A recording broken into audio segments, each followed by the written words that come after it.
မင်္ဂလာပါခင်ဗျာ Vocal Talks ကနေပြီးတော့မှပြန်လဲကြိုဆိုလိုက်ပါရစေကျွန်တော်နာမည်ကတော့အပြာလို့ခေါ်ပါတယ်ခင်ဗျာကျွန်တော် Vocal Coach တယောက်ပါဒီနေ့တော့ comment မှာလာပြီးတော့မေးထားတဲ့ဟာလေးတစ်ခုကိုကျွန်တော်ကရှင်းပြပေးပါမယ်လူတယောက်က octave နှစ်ခုထိဆိုနိုင်လားဆိုပြီးတော့မှကျွန်တော်လာမေးထားတာလေးဖြစ်တယ်ဆိုတော့ဒီဟာလေးကိုဆက်မပြောခင်မှာကျွန်တော် octave ဆိုတဲ့ဟာလေးကိုအရင်ရှင်းပြချင်ပါတယ်ဆိုတော့ octave ဆိုတဲ့ဟာကျတော့ကျွန်တော်တို့ဒိုအစနေပြီးတော့မှဒိုအဆုံးထိပေါ့နော်အဲ့ဒါကို octave တစ်ခုလို့ခေါ်ပါတယ်ဥပမာ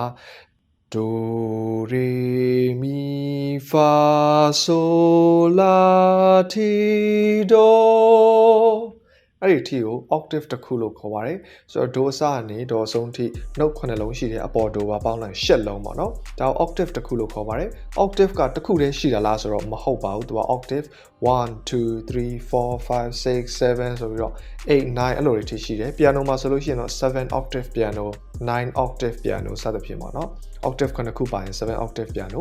9ခုပါရင်9 octave piano အဲ့လိုတွေခေါ်ကြတယ်ဒါလေးကတော့ octave ရဲ့သဘောတဘာဝပဲဖြစ်ပါတယ်အခုလူတစ်ယောက်က octave နှစ်ခုဆိုနိုင်လားဆိုတဲ့ဟာလေးကိုကျွန်တော်ဖြေပေးပါမယ်ဟုတ်ကဲ့အဖြေကတော့ဆိုနိုင်ပါတယ်လူတိုင်းနေပါကျွန်တော်တို့ဒီအတန်မှာ naturally ပေါ့နော်တဘာဝအလျောက် octave နှစ်ခုတော့မဟုတ်နှစ်ခုနေပါအဲ့လိုလေးပါလာပါတယ်ကျွန်တော်တို့ဥပမာ octave အနှိမ့်ဆုံးကိုကျွန်တော်တို့အနှိမ့်ဆုံးကိုဆင်းကြည့်ပါ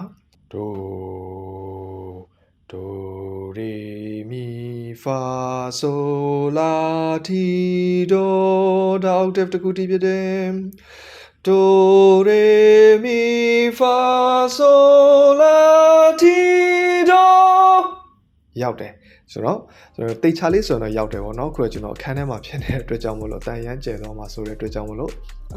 အဖြစ်သဘောလေးပဲဆိုပြလိုက်တာဖြစ်တယ်ဆိုတော့ octave နှစ်ခုကိုအဲ့လိုစမ်းပြီးတော့ဆိုကြည့်ပါအဲ့လိုဆိုလို့ရှိရင်ကိုယ်အတန် octave နှစ်ခုပြည့်လားမပြည့်လားသိပါလိမ့်မယ်ဆိုတော့ octave ရဲ့အရေးပါပုံလေးကျွန်တော်ပြန်ပြောပြချင်တယ်ဆိုတော့သချင်းတွေဆိုတဲ့အခါကျလို့ရှိရင် octave တစ်ခုထက်ကျော်ပြီးတော့မှသချင်းဆိုရတဲ့အခါတွေရှိတယ်တချို့သချင်းတွေနည်းနည်းပညာသားပါတယ်ပေါ့နော်နည်းနည်းခက်ခဲတဲ့ဟာလေးရှိတယ်အဲ့ဒါတွေကဥပမာဒီ octave ကိုကျော်ပြီးတော့မှဆိုရတဲ့ဟာတွေဆိုလို့ရှိရင်အင်္ဂလိပ်သချင်းတွေမှာတော့မကြာခဏတွေ့ရလေးရှိတယ်အတွေ့များတယ်ဒါပေမဲ့မြန်မာသချင်းတွေမှာတော့တွေ့ရခဲပေါ့နော်သူသဖြင့်အုံကျွန်းတွေမှာဆိုလို့ရှိရင်ပို့လို့တော့ရှားသေးတယ်ဆိုတော့ဥပမာတစ်ခုကိုကျွန်တော်ပြောပြမယ်TR မို့ဆိုတဲ့သချင်းအဲ့ဒီသချင်းဆိုလို့ရှိရင်တော့သူက octave ကို jump သွားတဲ့သချင်း octave ကိုကျော်တက်သွားတဲ့သချင်းမျိုးဖြစ်တယ်ဆိုတော့သချင်းလေးကဘယ်လိုလဲဆိုတော့သူအစမှာ TR မို့ da da da di da dum da da da dum da dum da da dum da da dum da da dum da da dum ပြီးရင်အပေါ်တက်သွားမယ် da da da da da da dum da dum da da da dum da dum ဒါ octave ကိုကျော်တက်သွားတာဖြစ်တယ်ဆိုတော့ key ပြောင်းသွားတာမဟုတ်ဘူး note တွေပြောင်းလဲသွားတာမဟုတ်ဘူးnote အတူတူပဲ melody အတူတူပဲဟိုမှာ octave တစ်ခုကျော်ပြီးတော့မှဆိုလိုက်တာဖြစ်ပါတယ်ဆိုတော့အဲ့လို octave တွေကျော်ပြီးတဲ့ဆိုရတဲ့သချင်းမျိုးတွေကိုဆိုနိုင်ဖို့ဆိုလို့ရှိရင်တော့ကျွန်တော်တို့လူတစ်ယောက်က vocal